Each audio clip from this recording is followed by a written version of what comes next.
Just let me know, Brandon, when you think everyone is in. I believe we're good. Okay. Good afternoon, everyone. As a kind reminder, today's event is being recorded. The recording will be available for playback on NBC Palm Springs Digital Network through the election. Audience video will be turned off and the audio muted during this event to help protect the integrity of the digital stream. Good evening and thank you for joining us tonight. As a service to our community, the Coachella Chamber of Commerce, in partnership with the Greater Coachella Valley Chamber of Commerce, is proud to host tonight's City Council Candidate Forum. My name is Diana Soto. I am the Vice President and Director of Public Policy for the Greater Coachella Valley Chamber of Commerce, and I will be the MC for tonight's forum. The candidate speaking order for tonight's event was determined by alphabetical order of last name, as all our candidate forums will be done this year. We have allotted each candidate 3 minutes to make an opening remark. Candidates, when it's your turn, please state your name, followed by your 3-minute introductory statement. We have Rebecca Rizzo with signs showing how much time is left. Please respect the time limits, and you can see her on your screen there. In addition to the time restrictions, we have kindly asked the candidates to refrain from disparaging or engaging with their fellow candidates. A reminder that this is a forum and not a debate. Please limit your discussion to your individual plans and perspectives on the city of Coachella. So let's begin with our first candidate. Again, you have 3 minutes.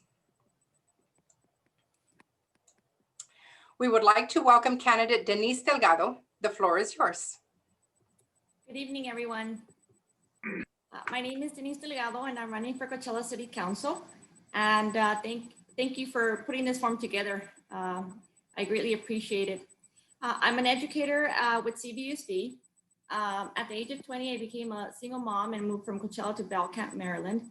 Accepted a job as a corporate manager for Saks Fifth Avenue and went on to work for other large retailers like Ace Hardware and Saks Fifth Avenue. It wasn't the easiest for me. So I honestly struggled quite a bit balancing being a new young mom and working long hours and weekends. It took a huge toll on my family. At the same time, I completed my bachelor's degree online. It was not common in those times, but it worked for me at that time. I went back to school to teach and earn a master's degree in secondary education. And I'm currently working on my second master's degree from USC in local government. One question that I was asked over and over was, what was my platform? And what do I think needs to be done in the city?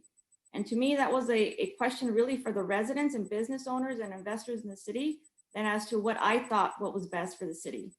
I created a survey that had 5 issues on it. And I walked residents' homes and shopping plazas and asked them to choose the top 3 that were the most important, and came back home and tallied those results. And the community said, that they wanted to be included in decision-making. Second issue was that they wanted more public safety. And third is that they wanted more economic opportunities in the city. They wanted more stable revenue streams. It is critical that residents are included in the local decision-making. We need signboards notifying the community of upcoming meetings and developments. All social media handles should be available in English and Spanish, including mailers and COVID-19 material. Town halls should be offered so that residents can give input on important developments in the city. Residents' well-being is the utmost importance, and community alerts on negative impacts on health needs to be provided, such as poor air quality and windstorms. We need to have our own police department. A Safer Neighborhoods Commission needs to be created to include Coachella residents, health professionals, and a member of the police department. We have a big speeding problem in the city. We need high visibility enforcement campaign and community input. Partnerships with nonprofit organizations is necessary to provide healthcare and mental wellness to our community, such as street medicine provided to our homeless population. Study sessions are necessary to evaluate where funding can be reallocated to provide health and wellness programs for youth. And lastly, steady revenue streams are vital for the economic health of the city. Collection of TOT is needed to provide recreational programs, parks, and public safety. We need to create local jobs and provide skills training that earn living wages, equitable taxation of cannabis developments, and revisit and complete approved commercial development for the purpose of generating city revenue. Provide vital information to businesses, such as grant assistance programs, workshops on filling out applications and reopening guidelines. Additionally, I've had the great opportunity to be able to serve the city through many capacities, having served several city commissions and managing a nonprofit that provides literacy and art programs, and in providing much needed health services. Thank you, And so- candidate Denise Delgado. Thank you. so much. We would like to welcome candidate Leslie Figueroa. Hi, everyone. So good afternoon. I'm Leslie Figueroa, and I'm running for mayor in the city of Coachella. I'm currently a community organizer and policy advocate with an environmental-based organization called Leadership Council for Justice and Accountability. I received my urban studies and planning degree at the University of California, San Diego. My family is from Mexicali, Baja California. They, came here to Coachella to start their family. I'm the oldest of 3 daughters. I was the first one in my family to earn a college degree. And ever since I've been in high school, been involved with different community organizations, especially like building healthy communities to see the improvement of my community. I was part of that generation that was looking into land use and zoning at a very young age, which really inspired me to get my urban studies and planning degree in San Diego and come back to help my community. Now, as an organizer in the East Valley, I've advocated alongside residents on access to affordable housing, access to safe drinking water, government accountability and transparency. And my biggest strength really is working directly with community residents, listening to residents and seeing how we can come up with solutions that will advance the needs of residents in our community. I really believe that community voice is really critical in all the spaces we're at and should be held at its highest regard. I've advocated with residents and from the community of Oasis all the way to Sacramento. I know in my leadership, I'm committed to seeing a vision in Coachella that is really truly collaborative with the people and is progressive. That's why when people ask me what I plan to do, right? I plan to promote accountability and transparency that makes decision-making fair and is representative of our community and includes the voices of different residents and not just a select few. I know we really want to be able to democratize all levels of our local government that truly listens to residents' voices. And we also need to take immediate action on COVID-19. I know as many have been mentioning this, it's super important, but we have to make sure that we're moving into a fair and just economic recovery that works for all City of Coachella residents. I know I also want to make sure that we're building and creating long-lasting partnerships with various stakeholders in our community, prioritizes community residents, but also bridges opportunities with other folks in the nearby area, districts, jurisdictions, businesses, industry, agriculture, and the development opportunities that are available in our community also. I know my opponent was elected at a young age, and I know he did his best to bring Coachella to the present. And now I'm ready to take it and move it into the future with collaboration of our community stakeholders, our staff, and our council. So thank you. Thank you very much. We would like to welcome candidate Neftali Galarza. The floor is yours.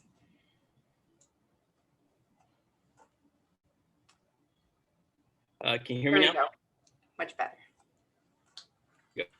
Good evening, chamber and guests. My name is Neftali Galarza, resident and candidate in the city of Coachella. I'm a first-generation resident of Coachella, where I reside with my partner and our 2 daughters. Many decades ago, my family immigrated from Guerrero to Oasis via the Bracero program, which we will recognize tomorrow as it's the International Day of the Bracero. Wanted to take the time to recognize our ancestors that have come here before us.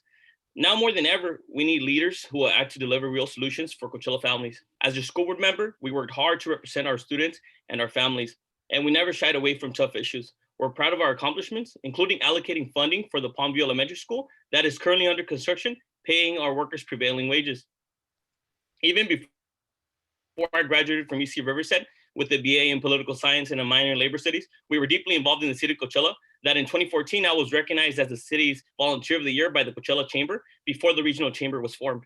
Know that as your next city council member, we will work with our residents and business owners to continue to develop our city, invest in community services like youth programs and public transit, to name a few, support local businesses, advocate for affordable housing, and create infrastructure like fast, reliable internet connection for all of our families. This election cycle, we hope to earn your support. Thank you so much.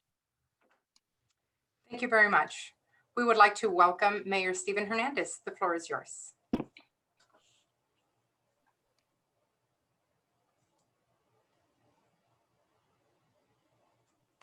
Thank you, host. Well, good evening, everyone, and thank you to the Greater Coachella Valley Chamber for hosting this forum, and thank you for everybody, about, I think, over 50 participants who are tuning in.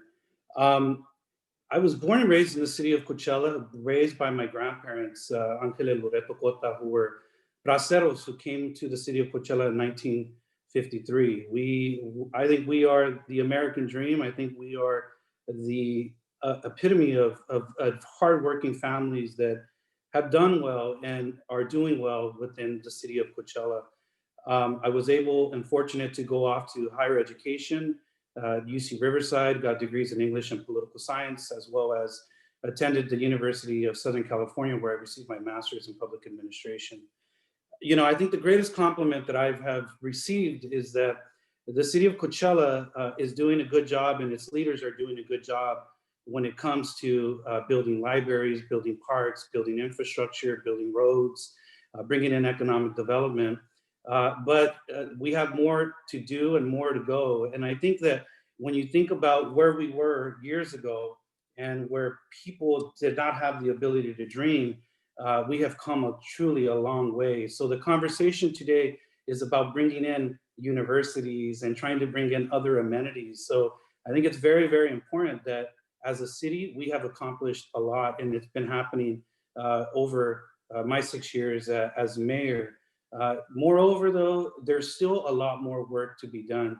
One of the candidates mentioned that public safety is the #1 priority of a lot of residents. We are putting forward a platform where we believe that it's important to bring back our own police department. When we have community control, I believe that we can design and create a force that's going to be reflective of the values and of the citizenry within the city of Coachella.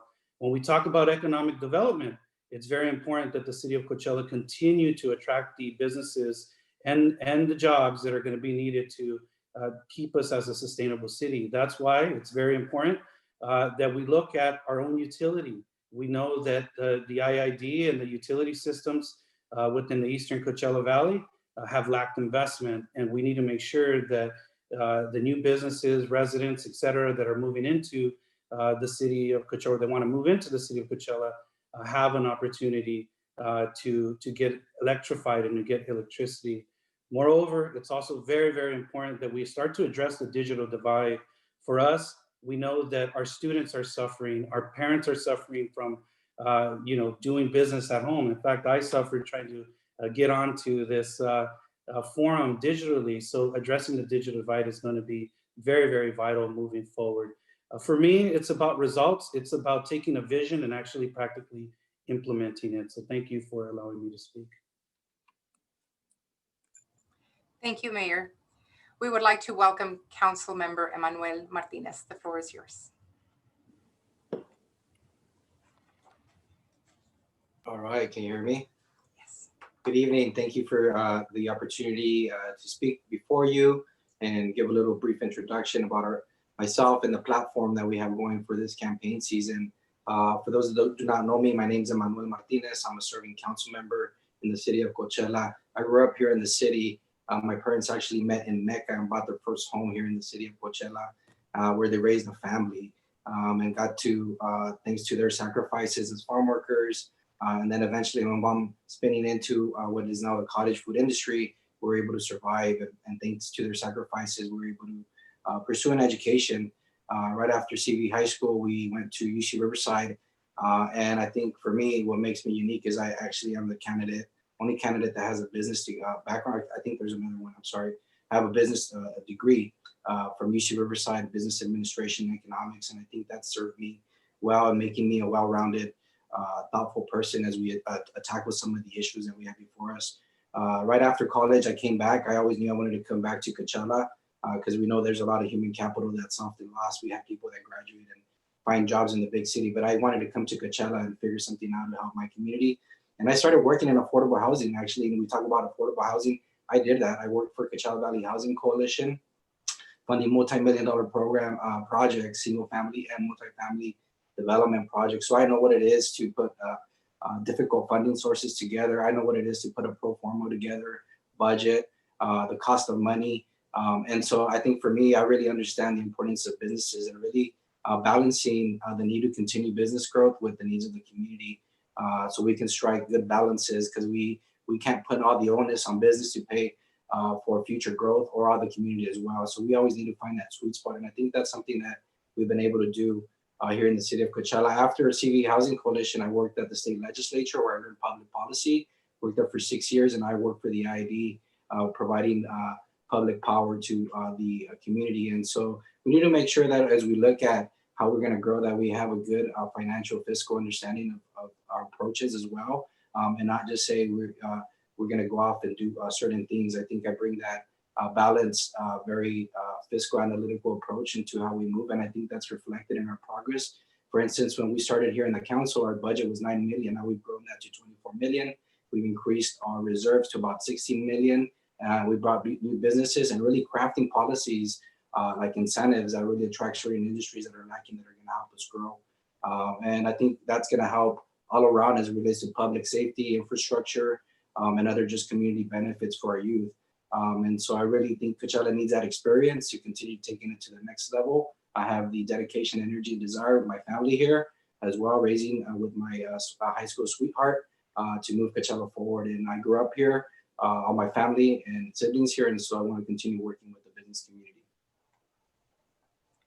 Thank you very much. We appreciate all of your opening remarks. We would now like to move into the Q&A portion of tonight's event. All of the questions posted at this forum were supplied by the Coachella Chamber of Commerce Board of Directors in consultation with the Chamber's Business Legislative Advocacy Committee. The questions were given to all candidates in advance. We do this purposefully as our intent is not to perform a knowledge test, but rather to try and determine how each candidate would govern should they be elected. We feel this is best accomplished by allowing them to state exactly where they stand on issues. The speaking order will be progressive, meaning that if you answered the last question, you will answer first to the next question. You have 2 minutes to address each question. And here we go. For our first question of the night, let's get right into the current COVID-19 state of emergency. We can see from the county reporting that Coachella and the East Valley as a whole has been heavily impacted by this pandemic. What needs to be done to help support, inform, and protect the community? What actions specifically could or would you take as a council member? Let's start with Council Member Emanuel Martinez. Thank you for the question. I think we're going to do what we have been doing. I think I'm very proud of the work that we've done as a city council so far. I think we've implemented some of the most protective policies to make sure that our renters are protected in our community. We've extended those several times.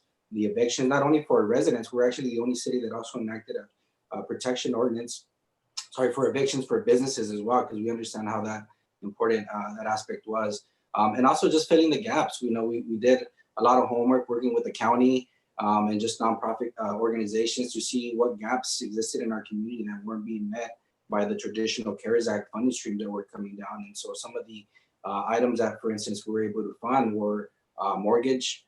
There's a lot of mortgage people here that have homes that need help with their mortgage. We're also impacted, not just renters, but we also help folks that were dealing with deaths, making sure that they were covered, as well as mental health. And so the CARES Act money that the city received, we made sure that we put the community first and that we thought of the residents first, not like other cities who just used up all the money for their city administrative expenses. We could have really easily done that.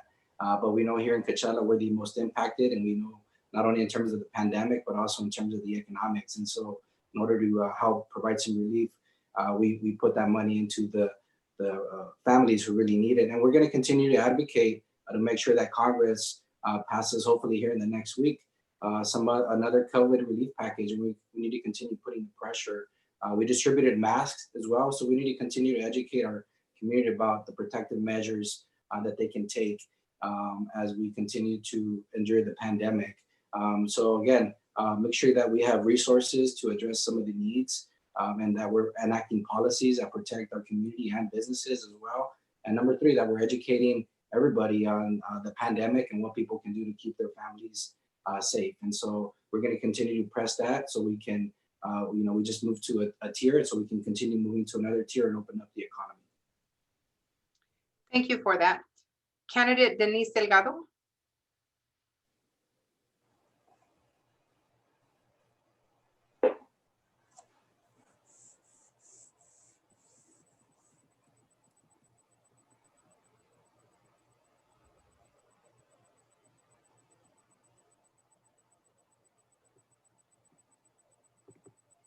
I think we can hear you, Denise.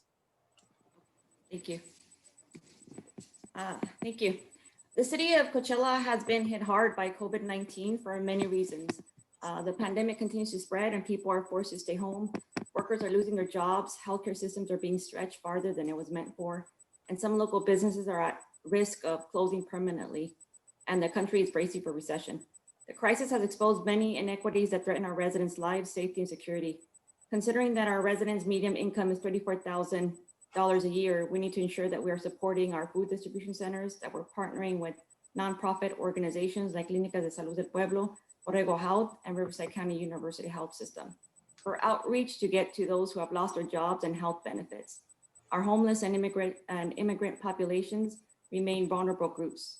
Coachella Valley Volunteers in Medicine provide street medicine in the East Valley and are able to provide health services to residents without social security numbers due to being privately funded.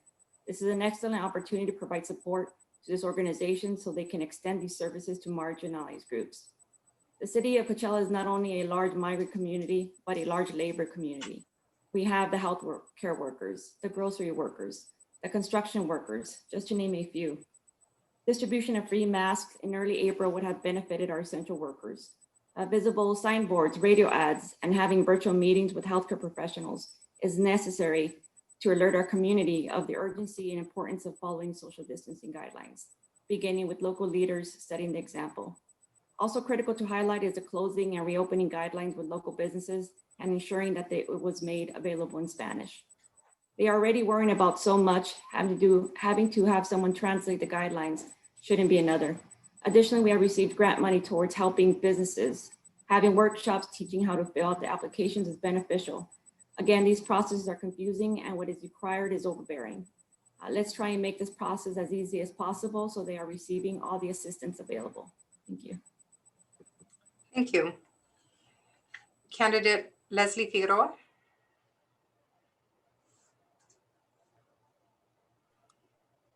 Awesome. All right. Well, so yeah, the East Valley has been heavily impacted by COVID-19. That has come to no surprise to a lot of people. Many residents are essential workers who are moved throughout the Coachella Valley for work, for family, for other reasons. And I do really think the appropriate preventative measures continue to be a gap in our community. In order to inform residents, we must speak directly to community residents in accessible languages in order to assess and adapt to the ways they receive and consume information. Though there may be people in our community who have not received any information related to COVID-19 or any updated information, as we know it changes every day. Folks who may be confused about the resources that are available to them and new policies that come up through either county, city, or the state. And this includes then creating a diversified communications mechanism that is used to funnel information to the community during and after the pandemic. That includes radio, TV, social media, text messages, phone calls, city hotlines, newsletters, signages, and learning from what other cities are doing, and not just here in this area, but in other areas of the state. In order to support residents, we should also be creating a comprehensive public health campaign in our city that informs community of their rights, healthcare resources, and public policies. This support includes connecting directly with each local business in our city that I know hasn't been done, and developing a bilingual local business committee to ensure businesses with less resources have the appropriate resources to stay open, can still brand their businesses, and ensure they have the safe protocols, procedures, outdoor seatings, and address any other challenges they could be facing. And in order to protect our residents, we need to be critical on the proactive approach that code enforcement is using, could be used, as other cities have been doing, that play a vital role in ensuring that businesses and industries are taking the correct safety precautions and are actually protecting workers in our city. For some reason, if workers aren't feeling protected, they should have an opportunity on being able to address whatever it is that they may be going through, creating that system for labor unions and other folks working with workers to enforce against those violations. So the same process should also be mirrored for evictions and for non-payment of rent, because often in a lot of spaces, residents may be forced into these power dynamics where they're also not sharing the issues that they're going through. And we want to be able to make sure that people are housed even during and after the pandemic. Even if we have already created tenant protections, we need to be expanding those and making them better for all residents in our community. So, Thank you very much for that. Next, candidate Neftali Galarza. As a city council member, we will lead to take proactive actions and not reactive decisions. We will continue to work in partnership with healthcare organizations like the Desert Healthcare District, Planned Parenthood, Borrego Health Clinic, Clínica del Sur del Pueblo, amongst many other groups, right? And education agencies like the school district to inform our families, our residents, our business owners about the importance of continuing to follow our community health guidelines. We're proud of our work, actually, in our involvement with the legislation that made the Desert Healthcare District expansion possible. As a Health Scholar Fellow in the state capitol, we worked tirelessly under the office of Assembly Member Eduardo Garcia to make this happen. And I'm even more proud today that we're in this position to be part of the change that we once fought for in the state capitol. In the business aspect of it, we need to make sure that we continue ongoing communications with the local businesses on how we can ensure our residents are able to continue to purchase the groceries, go to their health doctor appointments, dine out, while we support our businesses to continue to strive. We give props to the current council and their initiative to work to give grants to the businesses that exist already so that they can assimilate to the current health pandemic.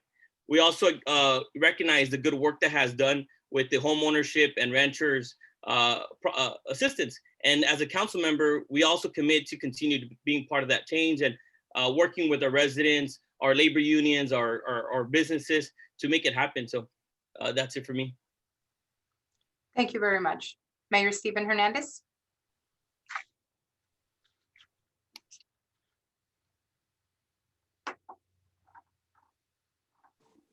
Thank you for unmuting me.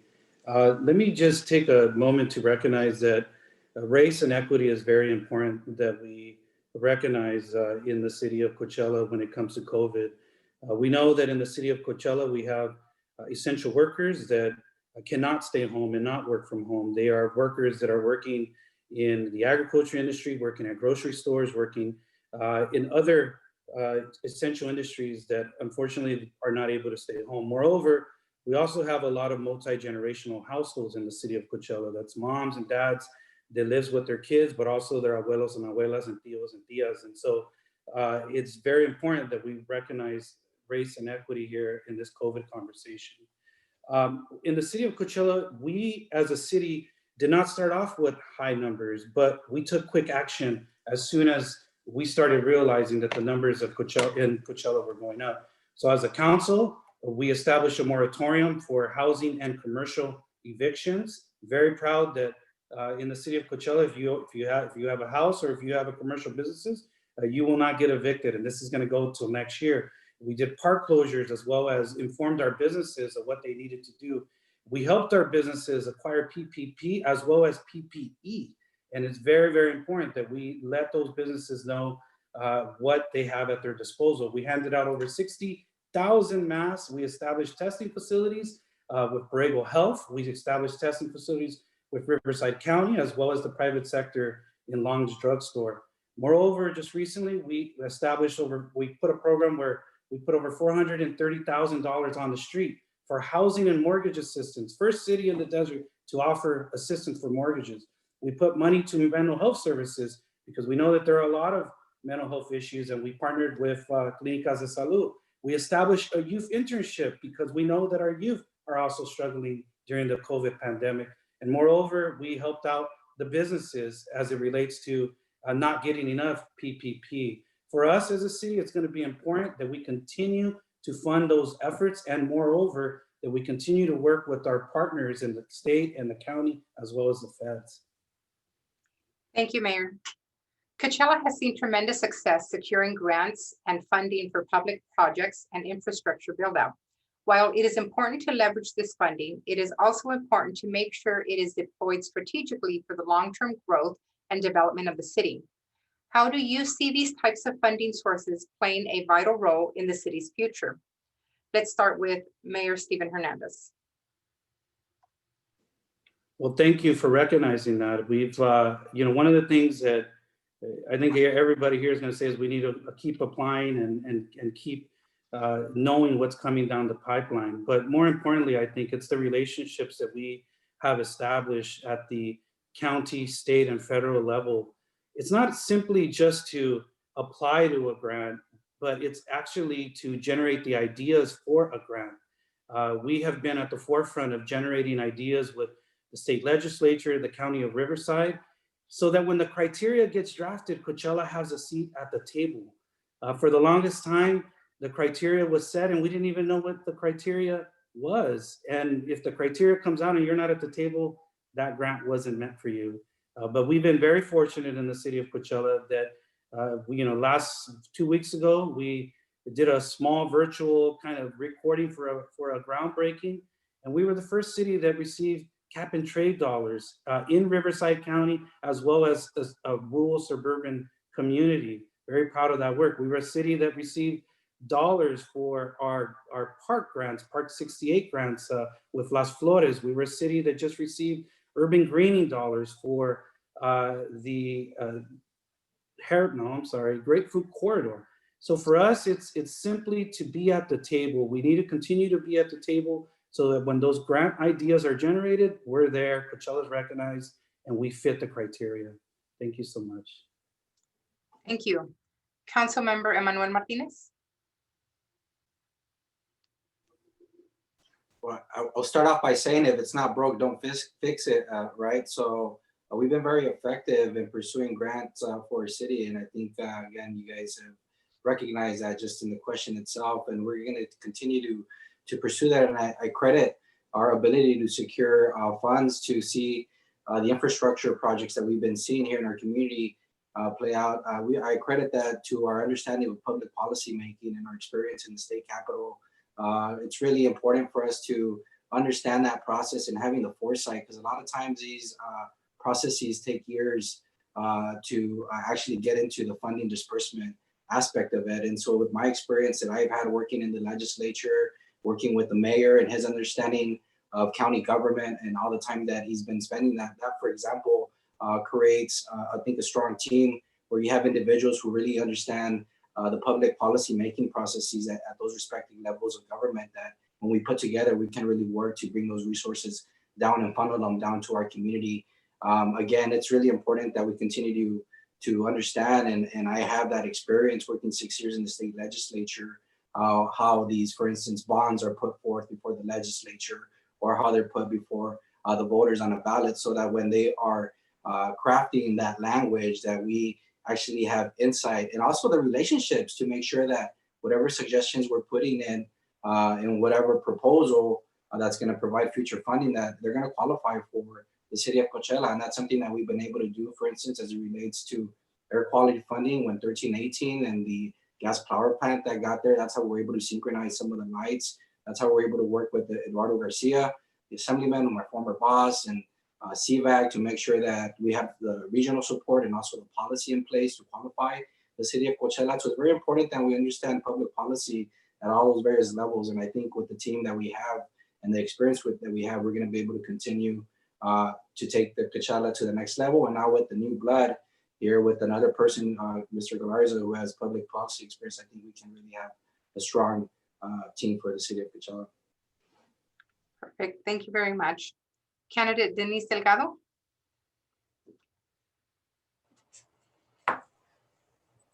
Thank you. And I first want to mention what a wonderful job the city grants manager has done in securing grant funding for the city, and the city manager in utilizing those funds in a responsible manner. These funding sources play vital roles in the city's economic health and residents' well-being. The focus should be on sustainable development and maximizing green projects. Two projects that I'm very proud of are the mixed-use downtown development and the urban greening project that not only increases transportation, but promotes but walkability and bike lanes. Additionally, is to go towards areas that promote public safety and decrease traffic congestion, such as traffic signals in streets where needed, such as the one in the Grapefruit Corridor. These funding sources also provide money towards parks that include hydration centers and promote health and wellness to Coachella residents, such as providing trees that block out dust, wind, and smell. These funds should be directed toward combating climate change and used for infill developments, where there are existing developments that needed improvements. Additionally, securing some of these grants leads to attractive transportation projects that favor pedestrians and cyclists that offset additional traffic. Infrastructure such as underground detention basins, electrical improvements, and other much needed things in the city. There are many ways that funding needs to be distributed that promotes the viability of the city. That includes biofuels, impact, reduction of carbon emissions, accelerated housing development, green buses, stormwater management, and other ways to help facilitate existing development. Thank you. Thank you. Candidate Leslie Figueroa. Hi, yeah, and I'm proud to see Coachella be successful in securing these grants, especially from the statewide California Climate Investments that awards dollars to disadvantaged communities and low-income communities. If the implementation is supposed to be strategic and beneficial to the community, it's critical that we're using this for our long-term growth of our city. We're leveraging these resources, they're coming directly from the state. And these type of funding sources were created for this purpose. They're created for the very purpose of reducing greenhouse gas emissions, strengthening the economy, improving public health of our communities. And this is really where some of these states' funds are more available to cities like ours that have a lot less funding available, right? So our focus on grants is like super important, and these funds can help a city grow into the sustainable neighborhoods that we really want to see to the future.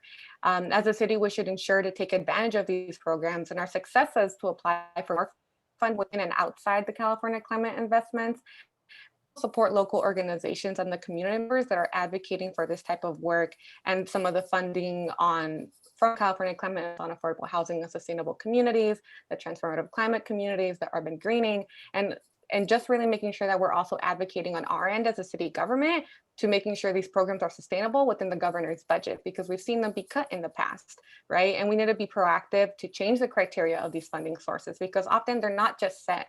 You can do advocacy, and a lot of organizations do this at the state level, and making sure we have those connections with our state representatives to make sure that these programs are set in place. So then we can be more successful as a city in creating and being successful with these funding applications. So our growth should be equitable, it should be sustainable, and it should be community oriented, but it should also be very collaborative. Thank you very much. Candidate Neftali Galarza. Thank you. You know, because of the tremendous success under the current leadership, like securing grants, as you all mentioned in your question, is why I'm supporting Mayor Hernandez and Mayor Pro Tem Martinez's reelection. For myself as a council member, we will continue to leverage our relationships and the state's trust to make sure that we secure funding to build bridges, figuratively and literally. You know, we need to make sure that we create those networks that bring the best resources in our communities. And we've been able to do that over the last 10 plus years. To add to the current success, I think it's important that when we do these grants, then when we receive these grants, that as a council, we work in partnership to implement ongoing programs to make great use and long-term use of the infrastructure built with the grant funding. And that's, you know, by including some, you know, community meetings, community intake, ensuring that they're part of the process. Like, for example, we have a library, we have a senior center, and, you know, a lot of it is through grants. And what is it that our residents want to see in all of this? And that's very important to me, because I know that as you know, Mayor Pro Tem Martinez said, it's not broken. We're going to continue doing this, and I know that we have the skill set to be part of this team to develop on that. So now it's what can we do to add on, right? I like to say, you know, some of these leaders have already built some of the roads. I like to be here to now, you know, add the sidewalks, add the street lights, you know, add the luxury to it. And I'm so proud to be here today. So, you know, thank you. Thank you very much.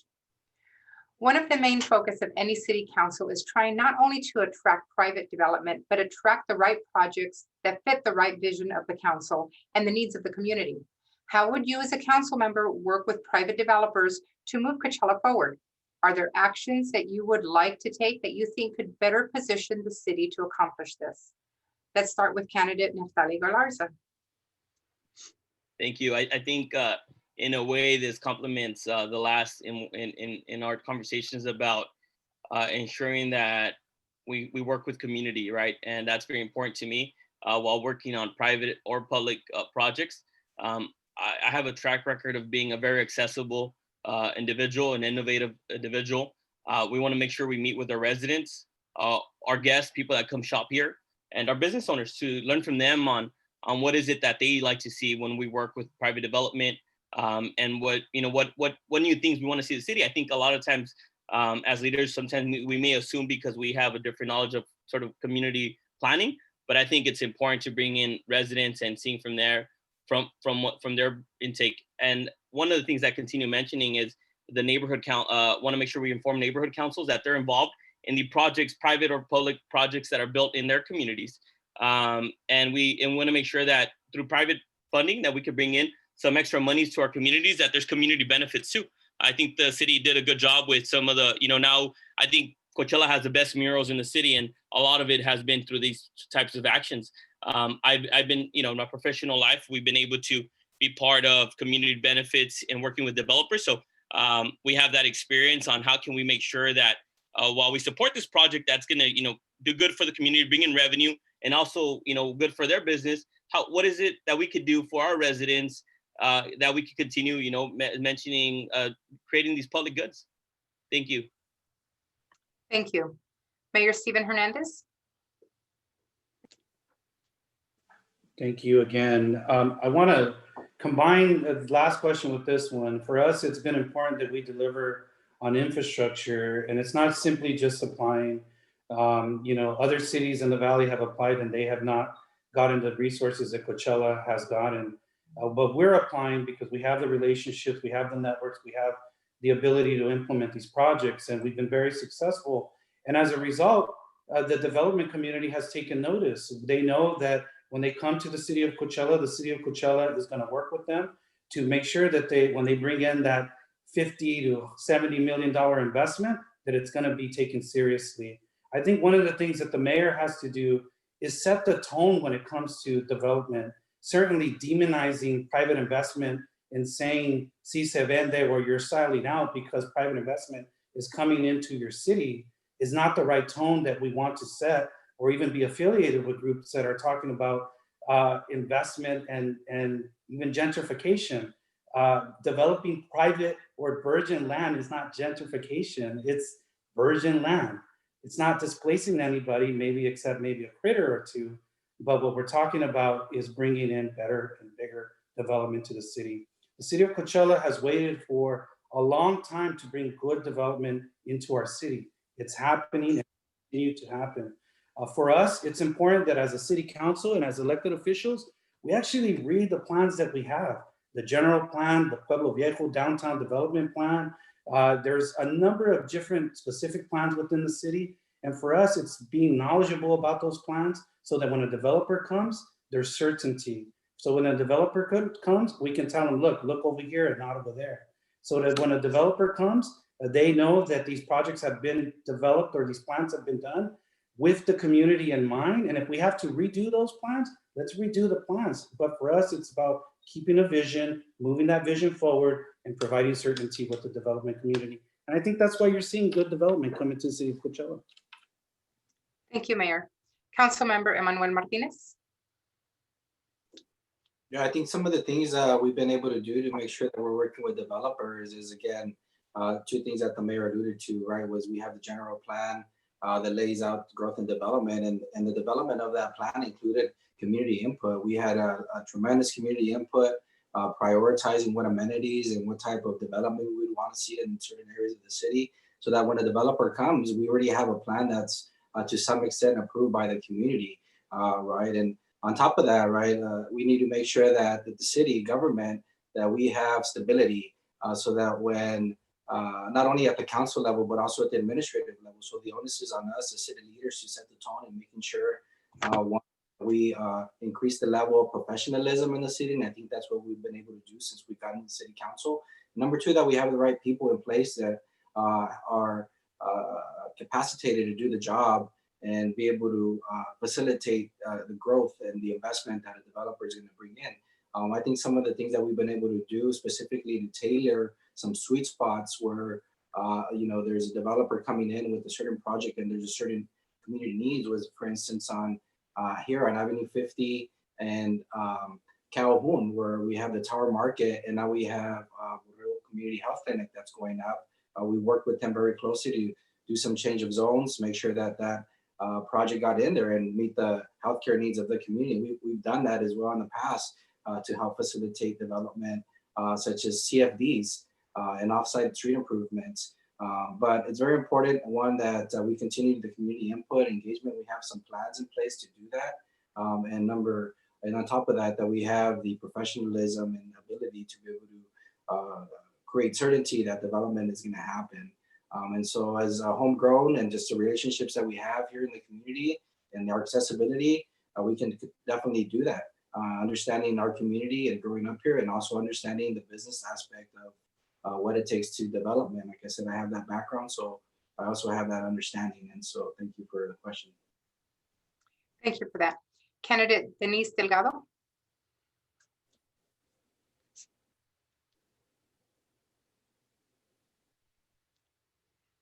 It gets us every time, right? I had the great opportunity to be a part of many developments that are moving forward, such as the Pueblo Viejo apartments, transit hub, medical facilities, the library, and our first market rate apartments, and worked with other government agencies to ensure that their downtown developments were following the Pueblo Viejo revitalization plan to give residents a space that they would be proud of, that promoted walkability, downtown dining, and provided many other amenities and services. However, we have many other developments that are not moving. We have approved 6 tentative maps for hotels with 2 tied to litigation. We need to get those hotels built. Not only are we losing much needed transient occupancy tax, but jobs are much needed. It is important that as a council member, we're holding developers accountable and thoroughly reviewing the development agreements before approving them. Unless the developer's in a timeline, we should be taking the proper measures to ensure it's being approved correctly. Hotel Indigo is being taxed heavily due to a timeline that I pushed for and made sure we added in the development agreement a couple of years ago when their development agreement was amended to accommodate a dispensary prior to the first phase being completed. As a council member, I would work with developers to ensure that they're receiving the support from me necessary to get their developments off the ground. Not all of our developers have the same resources available. Some are small developments by locals who are wanting to provide financial stability for their families. I would also, however, is make sure that development is benefiting the community, whether it's through providing infrastructure or adding to community resources. For example, when all the cultivation warehouses came through, then later changed to allow for greenhouses in the wrecking yard, I made sure that we included a bus stop in that area, knowing that many of our residents, many of our agriculture workers would be coming from the east end of the valley and our own residents to ensure that they have reliable transportation. Thank you. Thank you. Candidate Leslie Figueroa. So we need to dramatically shift and make transparent the true vision of our city. Truly answer the questions of what are the needs of our community, how will we grow in the next few years, during and after the pandemic especially, and how are we truly documenting community needs with an efficient implementation process that captures the needs of different residents in the city of Coachella and not just a select few that can benefit. Our city has various stakeholders that make up our community, and private development is one of them. I'm a strong advocate for ensuring equitable development that does not harm, not displace, or exploit community members. I believe there's a balance to help Coachella move forward, and that starts with developing and updating our community planning process and our true vision for Coachella. So as someone who enjoys urban planning theory and frameworks of equitable community planning, I do also believe we need to propose and create different community planning groups within the city that do consider and advise the Planning Commission and Council on development opportunities in the city that serve to inform the general plan, the housing element, and this will really help us democratize our different levels of our local government, especially within the planning process, that further will help us work as a community with private developers. This includes envisioning an economic development future with our city that has those community-oriented policies that incentivize mostly also local community residents who want to do work in the city. And then also in our local economy that ensures that outside developers are doing their part and paying their share of taxes and not taking subsidies to making sure that our community is equitable and fair. Perfect, thank you. City councils sometimes find themselves involved in community disagreement over proposed commercial development or planned events. Even if a proposal is proper for the zoning, local residents may turn out to object to certain types of events in or near their neighborhoods. And in a worst case scenario, they voice their complaints after it has already been approved by council. Tell us your approach to both avoid and deal with these types of situations. Candidate Leslie Figueroa. Yeah, so this happens, right? Pretty often sometimes in a lot of communities. And as a city council, we should always make sure to first validate and listen to community resident concerns. If we had a system that really allowed community to give comments on these proposed developments to be done at a more community level, that truly would invite residents of our neighborhood and could avoid a lot of conflict. When we're able to notice projects and developments appropriately to residents before approval, it gives residents an opportunity to be directly part of the decision-making of development in their community. This community process could make the project way more successful because when there's community buy-in, it most likely will be more successful. Otherwise, it will cause community disagreement, and as we've seen it happen. Yet, if a project really is already approved and there are still complaints, I do believe we still need to hear out those complaints, take them back and see what changes could be made. If there's willingness to do so, we could accommodate the needs of our constituents because we must advocate on behalf of our constituents who are the ones who literally vote us in to represent the concerns of the city. We can't just tell them not that we're not going to change anything, but how we can truly accommodate them. So if we had a more community-oriented policies in our planning process, we could avoid a lot of this conflict and create a city that really reflects the needs of our residents and their visions. Thank you. Candidate Neftali Galarza. As mentioned before, we'll push proactive community engagement in order to avoid said worst case scenarios. We need to make sure that, it's important that we invest in communications, community building, again, whether it's a neighborhood council or just community town halls, and ensure that the developments and events are well vetted by our staff and commissions before they are ready for approval. I think that, before even they get to our desk, in order to avoid that we make sure we work with our staff, our planning commission, whatever, Parks and Rec commission, whatever it is, to ensure that that's all been taken care of. I also believe in a regional approach going on with this question and the question before that. It's important for us to work in partnership with our neighboring cities, our neighboring communities, to make sure that we're all on the same page.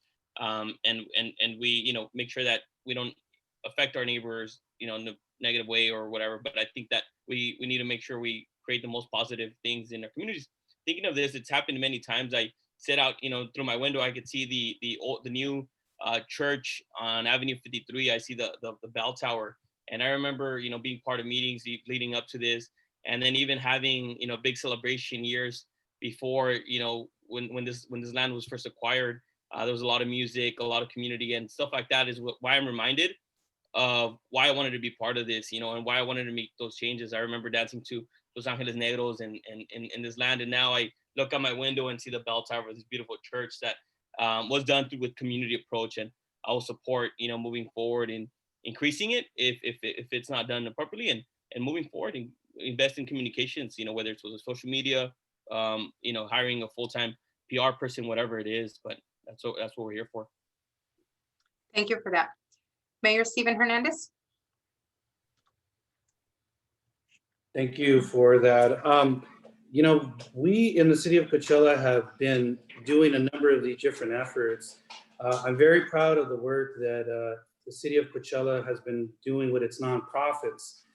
We've been working with COFEM, we've been working with Alianza, KDI, who actually just moved into City Hall. In fact, Leslie Figueroa's business or nonprofit she works for in Leadership Council has actually done some work in the city of Coachella. And so for us in the city, it's important that we create a feedback loop that's happening through our nonprofits.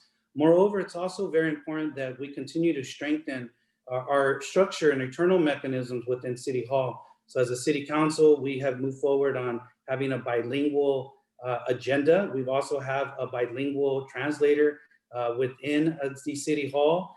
I know there have been a number of different efforts done at the Planning Commission efforts or commission, and I'm very proud of the work that they have done to get more local participation.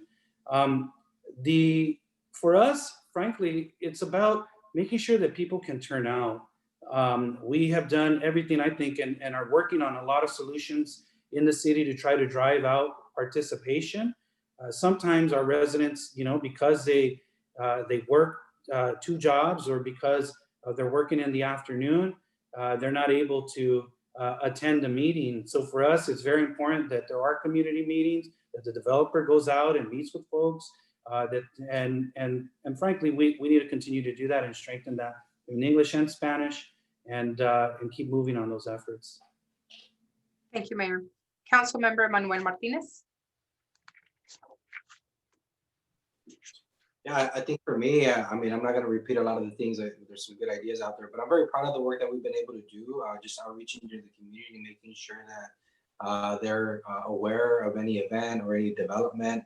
Obviously, sometimes there are disagreements. And I think, having groups, meetings are important. One of the things, for instance, that we've been doing and have been doing for the last number of years is having community meetings at at every neighborhood, which is called Latin Landscape Districts, LLDs. We have 38 of them throughout the city, spread out, and there's some particular ones where we can actually host community meetings within those LLDs, and we schedule them throughout the year to see what we can do to better serve the community. And oftentimes it is a challenge to get people out to these meetings, so we're always finding innovative ways to making sure we're getting input, whether it be these meetings, whether it be social media, whether it be community gatherings that we hosted at libraries or at the church, or also, communicating and engaging with the community via the Interfaith Council, making sure we're also touching base with the religious leaders, which is something that the mayor has taken on. But one of the things for me personally that I think hasn't been mentioned is just calling that person directly. I grew up here. I know people here in the community. I have a big extension of family and friends and relatives, and oftentimes just if those people can't come to the meeting, just call them directly, go to their house, visit them. And that's worked for me, where you can just sit there and listen to them. We need to listen to our residents and oftentimes accommodate their schedules. And that means going to their house or giving them a phone call personally as a city leader to get all the staff and everybody that's in between out of the way. And I think that's very helpful as well. Thank you. We have increasingly seen city councils across the nation take more active role in national conversation around social justice. Just one second. Sorry. Whether it is community policing, affordable housing, or addressing the needs of our youth. As a community and for all of you, we know this is an important topic. How is Coachella doing when it comes to leading these issues? And I apologize, I think I missed candidate Denise Delgado on the last question. So we're going to go back. I apologize for that. I knew something wasn't quite right. Candidate Denise Delgado, I apologize. Would you like me to reinstate the initial question that I missed in your go around? Please, Diana. Okay. I knew something wasn't right. Okay, here we go. City councils sometimes find themselves involved in community disagreement over proposed commercial development or planned events. Even if a proposal is proper for the zoning, local residents may turn out to object to certain types of developments, events in or near their neighborhoods. And in a worst case scenario, they voice their complaints after it has already been approved by council. Tell us your approach to both avoid and deal with these types of situations. Thank you, Diana. As always, community input is critical and necessary to include them in the decision-making. This is actually part of my platform and a discussion that I had with city staff about what can we do to improve the communication with residents so that they are not learning about the development after it goes up or in construction. This makes me extremely uncomfortable and is an issue in the city. We had discussed putting signboards at the location of the development that is coming through as an agenda item, making it highly visible for those that are passing by and having mailers go out in Spanish. We even discussed possibly extending the 300-yard radius requirement for mailers alerting a larger demographic of upcoming meetings. Currently, the city of Coachella only requires mailers to go out in English, so that ordinance would have to be modified by the council prior to requiring mailers to go out in Spanish as well. Shortly after, the council decided to remove the entire planning commission, and we never got a chance to go back to it. It is just as important to have experienced planning commissioners for these types of reasons. For developments already approved, I would take the time to listen to all residents and explain that adjacent to them has been zoned for commercial development and adopted into the general plan, which was implemented in 2015 and approved by the state of California. Changing a zoning from commercial to residential or vice versa could result in heavy fines and violations for the city of Coachella. From my experience on the planning commission, many times it's the noise and increase in traffic that residents are reluctant to I will make every effort to ensure that construction is not causing residents delays of getting to work or getting their children to school. Additionally, I would ensure that hours of operation are done during respectable hours. A traffic study can also be conducted on whether or not we need a traffic light to be placed in that area, and those costs can be negotiated with the developer to manage the increase in traffic. Pedestrian crosswalks and additional safety measures that can be added depending on the development. It is also a great opportunity to share with residents that what incentives the new development would bring to the city. Thank you. Thank you for that. Again, I apologize. We're going to start with you with this next question. We have increasingly seen city councils across the nation take a more active role in the national conversation around social justice, whether it is community policing, affordable housing, or addressing the needs of youth. As a community, and for all of you, we know this is an important topic. How is Coachella doing when it comes to leading on these issues? Candidate Denise Delgado. Thank you. We are fortunate to have many affordable developments going up throughout the city of Coachella and others ready to break ground in a month or two, many in which I was a part of. During COVID-19, funding has been allocated to help with rental assistance, and a rent moratorium is in place that many advocacy groups fought for. With regards to community policing, this is also part of our platform. We need to have our own police department. This is due to many reasons. It gives us more authority to allocate funding to certain programs and nonprofits in the mental health and healthcare industry. Individuals with the expertise to share resources and knowledge and partner with law enforcement. It also gives us more ability to review practices and see where changes need to be made. The police department, unfortunately, is who receives all the calls from homeless youth to calls that should be going to code enforcement and everything else we can think of. So we need to ensure that the calls are being transferred to the correct organizations depending on the situation, and that the data is being kept and tracked. A big challenge is that we don't have the stable revenue streams yet to be able to make that transition or are prepared to do so. Since the sheriffs have been contracted for a long time and no preparations were made to set aside yearly funding for a future police department.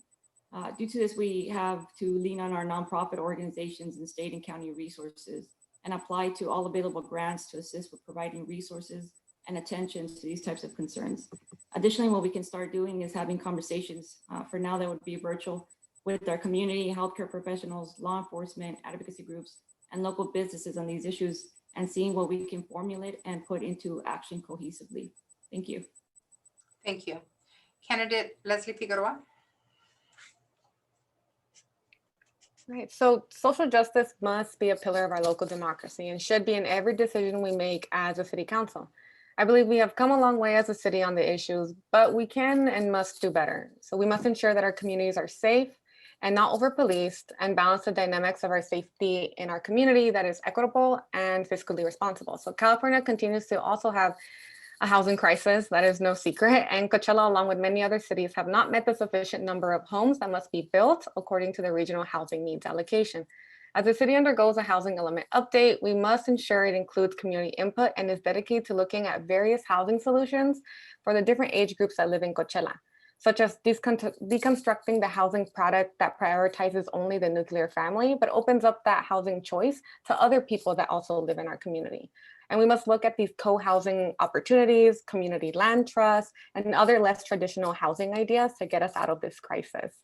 We can always do better and ensure that we have our city working with collaborative regional organizations to dramatically increase the housing production and also preserve the existing housing that already is in our city. And with our youth, who are one of the most important people in our community, should definitely be supported along with our seniors. You know, when we say that young people are really the future of our city, we should really mean it and make sure that we're prioritizing and giving them the opportunities to thrive in Coachella and for spaces to gather.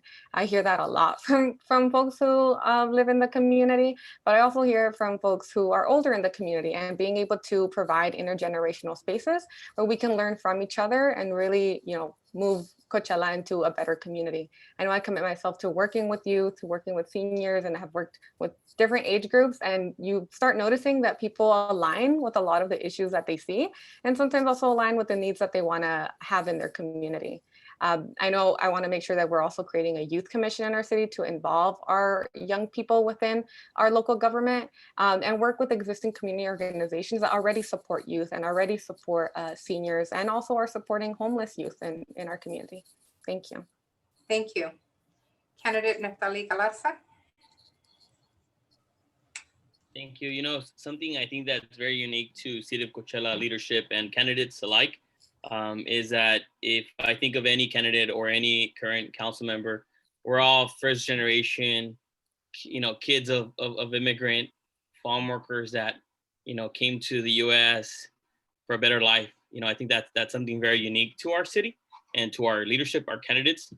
And that's why I think, you know, most of us, if not all, went out to study, receive higher education, and come back to this community. We purposely chose to come here. You know, I think the council mayors here, the council members, the candidates, I think if they all dedicated the amount of time they dedicate to run a campaign or be public service, they would be making a lot more money somewhere else.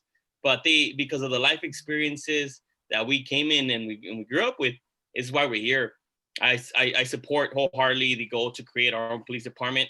You know, we'll bring in community to be part of the process. It's going to cost a lot of money to begin with. We don't want to make sure that community knows why we're spending a lot of money to, you know, build out the buildings, the whatever cost it comes in. Work with the current mayor and council to create a local citizens police complaint commission or review board. Ensure that those people are community residents of our city, that we get that the city and others get to a point. Reforming the methods that are taught in the local police training academies. Implement community policing. Implementation of community policing creates local neighborhoods where the residents know their local sheriffs, their local officers, police. When a relationship is built, tense confrontations are avoided. The concept is very simple, but very effective when we get to implement it. I look forward to working with the sheriff to assign and making sure that we work together to assign the same officers to be in our city full time, and ensure that, you know, we get it done in the contract. Implement public monthly roundtable. One thing that we want to do is implement public monthly roundtables with agencies that serve in our cities, like the police, fire, our school district, CBWD, the county, Coachella veterans, nonprofits and chambers, and many other business groups and nonprofits that we could bring in, and having these communications on how we can make our city a healthier city and so one that we're proud of. Thank you. Thank you. Mayor Stephen Hernandez. Thank you again. You know, I think the issue of social justice is a lot greater than just the police and police department. A lot of candidates have talked about what we need to do as a city to address the public safety element. However, it's very important that as a community, we continue to build on making sure that our residents feel comfortable in the city of Coachella. That's why it was very, very important to us to pass the Sanctuary City Ordinance. That's why for us in the city of Coachella, it's going to be very important that we move forward on Indigenous People Day. Coachella is a very progressive city where we are making sure that our residents are included. Moreover, this is about ensuring that our residents have access to capital and banking so that they can open up a small business within the city of Coachella. Very proud of the work that we've been doing in our downtown to make sure that the shuttered storefronts are bringing life back into our downtown, and that our local businesses or our local families can be successful. People's success in Coachella shouldn't be demonized or nor called a classism, and people are saying that right now, and that's malarkey.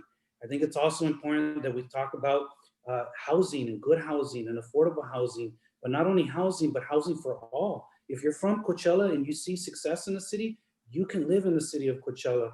But you know, if you need help to find an affordable housing, we're going to continue to build affordable housing. I think the issue of healthcare is also very important. That's why we moved forward on a 40,000 square foot, the first clinic to be built since 1983 within the city of Coachella. Very proud of the partnership that we established with Borrego Health. Moreover, I think it's important that we continue to invest in our schools, because when you talk about what's going on or the lack of investment in these communities, our schools is also another issue that we need to address. Very proud of the partnership that we're moving forward with the school district on Pondview And I look forward to the conversations we can have for Coachella Valley High School. So it's more than just policing. It's about having a balanced approach so that we can really address social justices and equity issues in our community. Thank you, Mayor. Councilmember Emanuel Martinez. Thank you for the question. I think for me, achieving social and economic justice is one of the primary reasons why I ran for city council. I grew up here. As I mentioned, my parents, my dad was a farm worker. My mom started there as well. I understand what the struggle was, having parents, and trying to survive on that income with 4 children, right? So, but we also learned that there's opportunity here in this country. If you work hard and get an education, you can go out and do things for your community. And for me, my experiences living in that environment is what really pushed me and motivated me to run for office and pursue social economic justice for our community. Because I remember what the parks used to be like when I grew up playing in the parks. I remember the lack of shopping centers and amenities that existed here in the city of Coachella, where we had to go elsewhere and spend our tax dollars, our hard-earned tax dollars in another city. And so we're trying to make sure that does not happen, that we have opportunities. And it's really a multi-variable equation and factors that go into achieving social economic justice. And one of, I think for me at the high level, is making sure that we built a strong, resilient environment with good infrastructure that can support families, that can support businesses. And by that, I mean making sure that we have good streets, that we have bringing quality development that's going to provide businesses and jobs, that we have clean water and adequate sewer capacity, that when we're working with developers, that we strike a balance so that when they're building out infrastructure, the community can benefit as well. I think it's unreasonable to have a developer come in and then say, by the way, we want you to build 100 affordable housing units, because I also understand pro formas in businesses, but I also understand that we can strike good, reasonable balances and negotiate on some of these opportunities for our community to benefit. So I remember what it was being a kid, going to Palm Desert Mall with my dad, coming home in his clothes that, wearing his clothes that he wore to work that day and getting disparaging looks. And so for me, that's what drives me to do what I do, and making sure that we're fighting for Coachella and providing a better quality of life for everybody.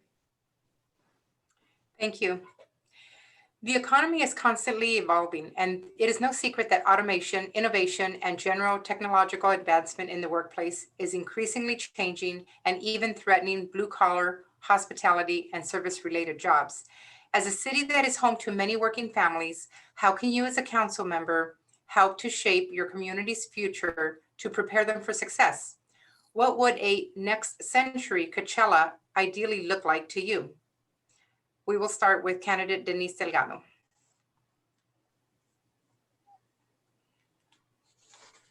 Thank you. We need to be providing Coachella residents with skills trainings and retraining in industries that are in need. And there's a future in industries where they can promote or apply these skill sets in other occupations. We should be partnering with the community college, Cal State San Bernardino, UCR, our school districts and labor organizations that offer these types of education. We need to have high-speed internet service throughout the city. We lack that infrastructure, and that vulnerability was exposed in more ways than one during this pandemic. And our students and working class parents are paying the ultimate price for it. We have to partner with our internet providers, state and federal agencies, on how to remedy that critical need. It is now becoming a human need because many programs, information, applications, and services are now done through the internet. Our population is growing rapidly, and services and urbanization is increasing. Environmental, social, and economic sustainability is a must to keep pace with the rapid expansion that is taxing our city's resources. Sustainable development and transportation will be a high priority. That includes less traffic congestion, better air quality, free Wi-Fi in areas where residents gather, like in our downtown, device chargers, and free refillable drinking water fountains. Additionally, a next century Coachella for me includes addressing some of the income inequality by approving developments that are going to bring good paying, sustainable jobs. And if elected, I look forward to working with the city Coachella Chamber of Commerce and Greater Coachella Valley Chamber of Commerce, and working together, learning from one another, and making this happen. Thank you so much. Thank you. Candidate Leslie Figueroa. So moving Coachella into a next century city requires a lot of community involvement and interest to really assess and improve any connectivity in our community. Now more than ever, I know we need to be efficient and have really successful broadband access. I know everyone's been talking about broadband, and it's pretty important. And this infrastructure is really critical to the long-term success of Coachella. However, it's also equally important that we establish these programs and form a community movement that really teaches our intergenerational households how to access and use these services and programs in the digital age, because we know it's not going anywhere. We need to partner with academic institutions, school districts, workforce development centers, and we can create these opportunities for all people to be prepared for careers that depend on the use of technology. But this doesn't mean that industries who are adapting to these strategies may simply just lay people off and not acknowledge the people that have been working in these jobs for a long time. In fact, they should work with the people to ensure these jobs are secure within this new forming industry of technology. The city of Coachella is really on the verge of innovation. I think that's our biggest strength. And we should do our best to connect with our talented community residents, especially young people who are coming back from different areas that they're living in, back from school, or have lived in other communities for a long time and are ready to be in their community and really move us forward in the right direction. Thank you. Thank you. Candidate Neftali Galarza.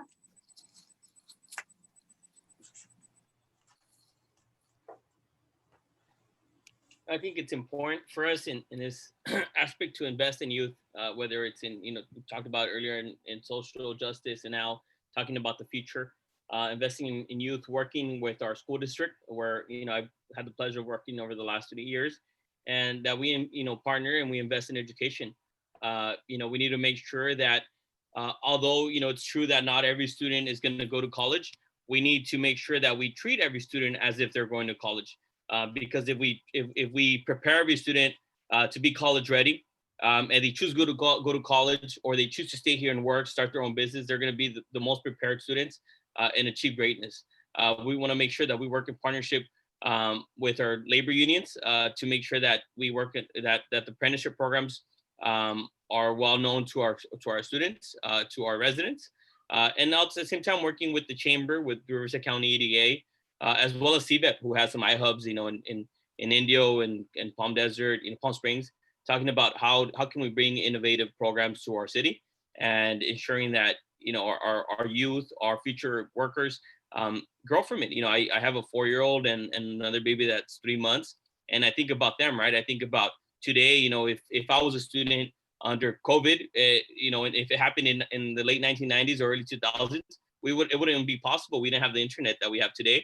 And I know that, talking about 15, 20 years from now, I can only imagine what kind of world we're going to be living. And I'm excited to, build those roads and those paths that are going to create endless opportunities for my daughters, for your daughters, for your sons, and for everyone. So, thank you for the opportunity today to speak. Appreciate it. Thank you for being here. Mayor Steven Hernandez. Thank you. I think you hit the nail on the head for not only the city of Coachella, but the state of California and the nation. The optimization of our economy is the big question moving forward. And I think a number of the candidates have talked about, training for our youth.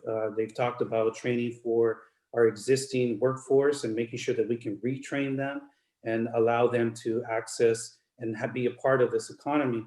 A number of candidates have talked about building out the infrastructure, and I think we need to continue to do that, as well as folks have mentioned the educational partnerships and collaboration that we need to do with or make with our nonprofits, but also our junior colleges, our private colleges, our public colleges. All of those are very, very important. I think for us in the city of Coachella, and the chamber may not like this, what I'm about to say, but I think it's also important that as a community, we, just pay attention to the conversation that's happening regarding universal basic income. We know that in the future, there are going to be losers and winners. There's going to be those families that are going to be able to adjust, and there's going to be those families that are not going to be able to adjust and are going to struggle. I've been paying attention to what Mayor Michael Tubbs is doing in Stockton, and the case study that they have going on, where they're talking about universal basic income and providing a stipend, to families or individuals, $500, $700, so that they don't get left behind. We need to make sure that in the city of Coachella that we're progressive, that we're not afraid to talk about those issues and have a dialogue, because what we're looking at, and you've seen it during this pandemic, wealth has gone from even exacerbated more than any time in history, where billionaires have become a lot richer, and the middle class and also the working class have just been a huge transfer of wealth. So we really need to think about what's going to happen, and we really need to think about what the Fed and the state can do to, frankly, break up some of these monopolies who are, changing Main Street and folks and places like Coachella. Thank you, Mayor. Councilmember Emanuel Martinez. I thank you for the question. I think for me, a couple of things that I think about for the future of the city of Coachella is it's going to be a city where we're going to need a lot of technology. It's going to be a city where we're going to have to focus on smart growth and net zero, and really going to have to focus on our energy future as well, making sure that we provide low cost, reliable energy to support this high tech world that we're moving into. I think we've already begun to take some steps in that direction, and I think we're just going to have to do more. For instance, down Cesar Chavez Boulevard, we were able to secure funding to make sure that we have high-speed internet, cable internet that runs down there. So we have a backbone already there where we can build off of, and we have integrated some aspects of our city, such as our signal synchronization project, right? And we're gonna have to build that more to make sure that the community has access to that. In terms of smart growth, we broke ground on the Chelsea development, the 105 mixed unit project in downtown that's gonna have commercial and affordable housing, where it's gonna allow for a new generation of people. If it's a single person, young person that wants to live in the downtown area, that would be a perfect fit, right? We've also making sure that we're providing housing for all, right? And in older neighborhoods, we allowed garage conversions to allow for that multi-generational living, right? So making sure that we provide that environment for families to be able to survive is very important. Again, I'm going to touch on the educational aspect. That's going to be very important, that we train the workforce for the future, and making sure that we're providing our students opportunities outside the classroom that we have done in the past, so that they know that there's opportunities in engineering, city managers, or being an entrepreneur that can help them in this new innovative future. And I think for me, that was something that I've been making sure that we expose our youth so that they know that these opportunities exist. Because as a farm worker kid, I didn't have those opportunities, but we need to just continue to make sure that we push forward on, I think, those three pillars. Thank you, Councilmember. And thank you all for your comments and willingness to spend some time with us tonight to share your positions. A reminder that tonight's event will be available for replay at NBCPalmSprings.com as soon as it is posted. Once again, thank you to our candidates and audience, and a reminder from the Coachella Chamber of Commerce to everyone, please get out and vote. Good night.